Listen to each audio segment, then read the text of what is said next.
Bonjour everyone, welcome to another diecast showcase. It's another Friday, and as with the last couple videos, I thought we'd do something similar. Just checking out the new finds and cracking some stuff open. It is free at Friday, so yeah. Without further ado, we'll start with a couple finds, not a whole lot, basically that has been released, but I thought I'd swing this into kind of like a themed type of episode. So first thing I found basically would have been this new 10 car set, the Fast and Furious 10 car set basically, which is decently priced, semi-premium, well, more like main lines, but they're more detailed than they would be in other releases. So here are the contents. There we go, and take a quick gander here. I won't go through too much detail of this because I mean they've been reviewed again and again and again already by several people. But if you want to get an idea of what the contents of the set look like, here they are. So you've got two exclusives, which would be the mid-engined Charger on top here. So pretty similar to the premium, which I do have as well. Sorry again for the low light, but it is an evening shoot, so very hard to see. But we also have my favorite of the pack, at least, the R32 GTR that was released in premium with silver 6 spokes. Now, with these black wheels, it looks really good. Details front and back with the side emblems as well. So these are all pretty much fully detailed casts. So we've got the usual suspects here with the Eclipse from the first movie, R34 from the second movie, Tokyo Drift S15, which is really cool to have, the infamous GNX. We've got the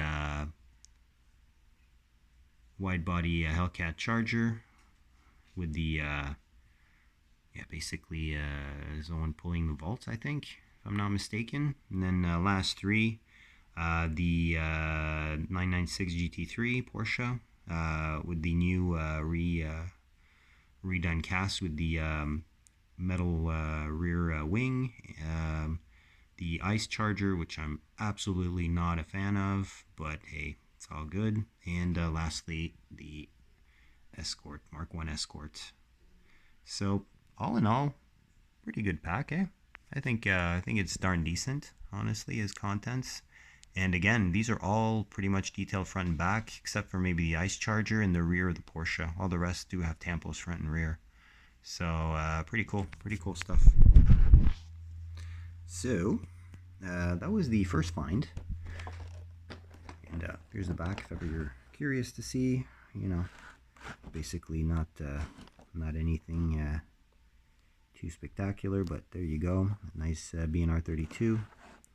68 Charger mid-engine wide body, and all the others, we're talking about a lot of repeats, but they're newly detailed, and first time seeing the Eclipse in the main line. Same thing for the S15 with this specific revised casting as opposed to the chopped up D1 GP type cast that was offered in the past by Hot Wheels. So next little find that we have, it's actually two cars that I actually found from a set, the most recent, I think, Fast and Furious set. So Cayman GT4, which is honestly from more mainstream brand, basically probably the best Cayman example that I can think of, at least.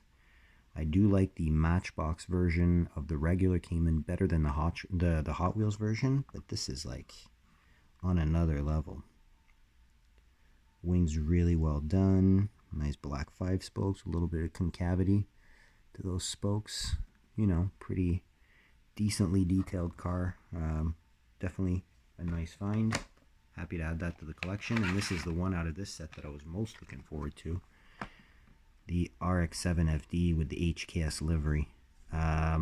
Only reason I'm assuming that I was able to grab this is because of this slight shipping defect, as you can see.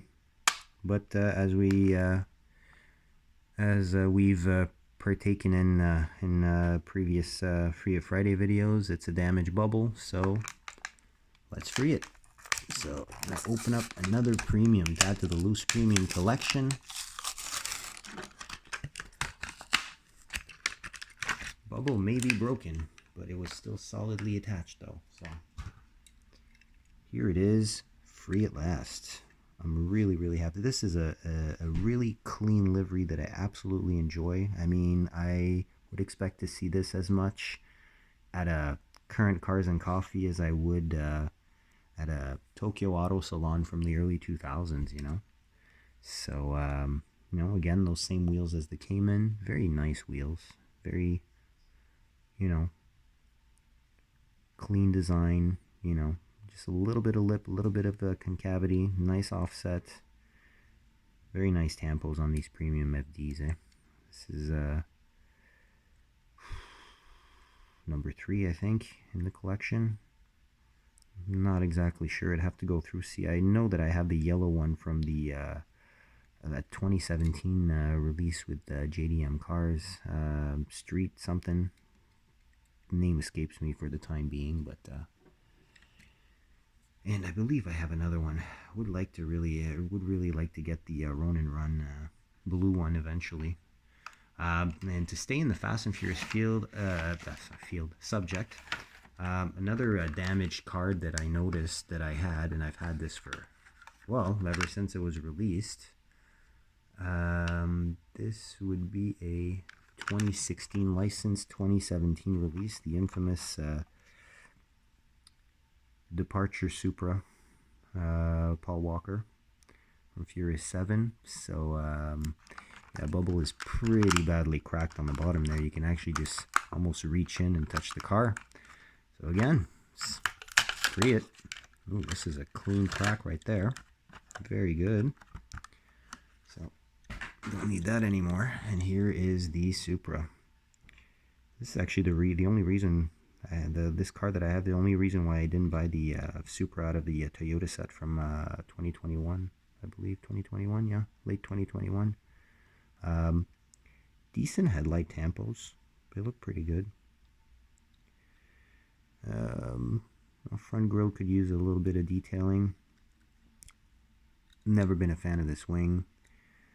The twin exhaust is kind of weird, honestly, because even a stock Supra has a single exit exhaust, so I'm not sure why it's a twin exit on this one. And I mean, it doesn't look like a modified exhaust per se, but hey, really, it's cool cast. Several variations of it I have in the collection, and you know, happy to have this one cracked open. Last Fast and Furious piece I thought we'd crack together is a little bit more obscure one. I've shown this in the past. This is from a while back. Yeah, it's like kind of like 150 scale, I'm gonna guess. 150 is slightly bigger than a Siku, which is 155. So I'm gonna say 150 scale for this one. Maserati Ghibli, first appearance of Shaw in the Fast and Furious franchise. This is what he was driving. Love it in the dark green. And I mean, the Ghibli, I mean, it's not a good car per se. You know, it's fun, it's fast, it sounds great, but it's far from being reliable. A lot of quality control issues. And this is something I've had so long. So I've got a little piece right next to Dom's head that's missing here. We've got another little case of destruction there. Card's a little bit sun worn and whatnot. Interesting bubble though, with kind of like a crash effect in there. It carries over to the rear. And fortunately, we do not have the full set, but there's at least what 6 or 8 of these cars in this set. So, so this is also a 2016. 2017. Okay, well, it's not as old as I thought. Then it's not that old, but I picked this up new off the peg, so it's gonna be interesting. Oh, actually, look at that. It's another 19 at 32. So I was saying 6 or 8. They were released in waves, but it's probably 6 or 8 per wave. So let's get this thing open. Wow, this is an intricate packaging, to say the least. I'll get this out of its little clamshell. There we have it. Nice Maserati Ghibli. Well done. dark lights in the front. A little bit too dark for my liking, but correct wheels to a certain extent. Got those infamous side ports a la Buick. Rear does not have badging though. It's kind of sad. But yeah, nice little cast. It's pretty heavy. Yeah, this is plastic. Yeah, it's plastic base. Here's your base info, if ever you're interested in that. But yeah, I mean, definitely not a common casting, that's for sure. But it's a nice looking car, nevertheless. All right, thought I'd I'd open up also a couple main lines that I don't have. I mean, let's see, I don't have really an intent on keeping on card due to the condition of the card itself. So we'll start with this. We'll continue on with the non-Fast and Furious with this 96 993 last of the year Cold Carrera. Definitely a very nice cast. I have almost all versions of this cast. One that I don't have and that I don't really want was the last or second to last white one with the aero discs and the kind of like retro style graphics on the side. Not a fan of that one. And the other one that I would like to get, and I regret not buying in period, is the blue, sky blue version of this, or Miami blue, or whatever blue, on the white PR5s. This one is a really clean one. It's the only one, I believe, that came out with the 5-spoke, the simple chrome 5 spokes. It's got front and rear tampos. Rear lights are a little bit skinny, but still nice. You got the front lights. The only detail that are missing on this cast, and that I've added to the two loose versions I have, the yellow and the white ones, would be the front indicators, or the turn signals and the fog lights. As shown on the card right here, which, as you can see, is extremely bent up. And yeah, a couple touches of silver for the exhaust tips. Other than that, this is a really good cast. To a certain extent, I almost like it better than the GT2 casts of the same vintage, but not really. There you go. Clean crack these main lines. It's one thing that's satisfying about opening main lines. It's just easy. It's a sunroof car, as you can see. It's got the rear view mirrors, which could also use a little touch of silver on there to mimic the lenses. Overall, super clean, nice gloss black. Got the Porsche logo on the front. The Carrera badge on the rear. Yeah, rear bonnet or rear boot, rear. Should we call this? Is it really a hood? Not exactly sure. And I like the fact that it's black because it blends in the rear, the actual retractable cooling vent that also doubles up as a spoiler over a certain speed. I forget at which speed this thing raises, but it does on the real car. So, but a very clean, nice cast, and was very happy to see this release because this is definitely my favorite Porsche generation. Almost ex-aequo with the 964, honestly, but yeah, this one, I mean, last of the year cold. Enough said, I just love it. To stay in this Volkswagen group, but to go to a Volkswagen, I have this little Carmen Ghia that still factory sealed in the box. So it's a Type 34 Carmen Ghia with a different styling for the front end and the rear end. A little bit more Baroque as a styling, I would say. This is a 65th anniversary, so 2017, 2018 release, I believe. So what we have here? Is it actually written? Oh, there it is. Yeah, wrong side. Sorry, guys. 2017, 2018 release. 2018 was actually a good year for Mattel for these dollar cars that are no longer dollar cars. So as you can see, factory sealed still. Take off the tape. Oh my gosh. Yeah, that's an old tape. Love these power grabs. Too bad that we never get them almost. And this, you can definitely tell that this is an older power grab. For one thing, it's not glued in place. It's got that tape. And secondly, these cars come in a tiny plastic bag, which is definitely something that's not great for the environment, but you know. Open that up. Almost feels like I'm opening up a disposable set of cutlery from a restaurant or something. Let me throw that away. Won't be reusing that, although I will keep the box. I'll probably put it in there, make sure to protect it from dust. But this is a great casting. It's got the front lights tampoed in. Those really cool smoothie hubcaps. Touch of orange wouldn't do any harm on this here. A little bit of maybe offsetting chrome for the mirror and for the or the mirrors, should I say, and the door handles. And we've got the rear here with a license plate. Yeah, which is fun to drive. I did find this one loose. At a thrift store, but I knew I already had it boxed, so sold that as part of a lot. The original one I had, and a bit of packaging remnant there. A nice clean black interior. And I love the fact that Matchbox, when they do convertibles, they actually put extra effort for the steering wheels. Let's see, can we get a better view of that steering wheel? Either way, there's our passing through it. It is not a Frisbee, you know, so a very nice little cast. And I love the fact that it almost looks slammed, basically, compared to how it's depicted on the box. There we go, nice and centered. Yeah, because on the box it seems to be pretty stock, stock ride height and whatnot. But look at this in comparison. To me, at least, it seems much lower, and that is a good thing. Can't go wrong with a lowered air-cooled Volkswagen.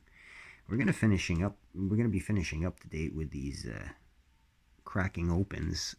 One that I really only was able to pick up again because the bubble was busted, and I mean, despite me wanting to keep it in the package, honestly, at this point, you know, let's open it.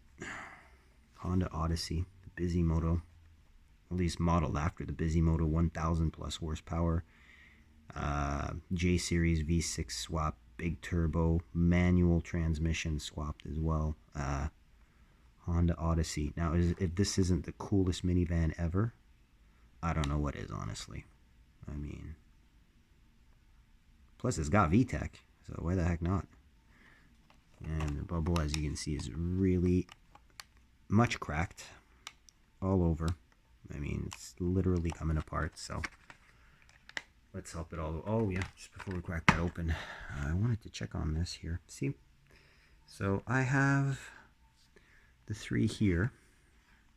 This is the one that I would really after, and the Moon Eyes, I don't know.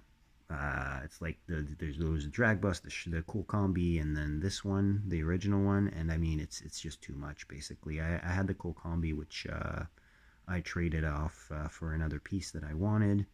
I was never able to find the drag bus and didn't really want to at the end of the day. And yeah, this one, I know that it returned in the 2-pack, basically the twin pack, Moon Eyes twin pack, and honestly, I don't know. It's not something I'm super privy on, but let's without further ado, crack open this really cool modified Odyssey and see it in more detail. There we go. Oh yeah, a thick base on this one, very thick base. More plastic than I expected. This is part of the glass portion. It's kind of like a ski box or whatnot, I'm assuming. Sure looks like it from the top. It's kind of thin though from the side, but you know, it's got to fit in that bubble. Too bad there's no rearview mirrors on this. You do have tampos front and back. Additional details in the grille wouldn't do any harm here. Same thing for the extra holes drilled into the bumper for extra cooling. Don't got nothing to say about the rear though. Look at this. You got the Bisimoto script all over the rear window, which is really, really cool. You got the diffuse on the bottom, twin center exit exhaust. Those really cool deep dish 5 spokes that just look good on everything from Ferrari F40 to a Honda Odyssey. So definitely a very cool piece to have finally loose out of the, what are the cargo carriers? Yeah, cargo carriers. So yeah, there you go. So that's pretty much what we had to check out today. So hopefully you enjoyed this little showcase. If you did, hit that like, subscribe for future content, comment your feedback, tell me which one of these you guys have. And on that, I'll wish you a great weekend, happy hunting, sending out them full peg vibes, and I'll catch you on the next one. Stay safe, take care.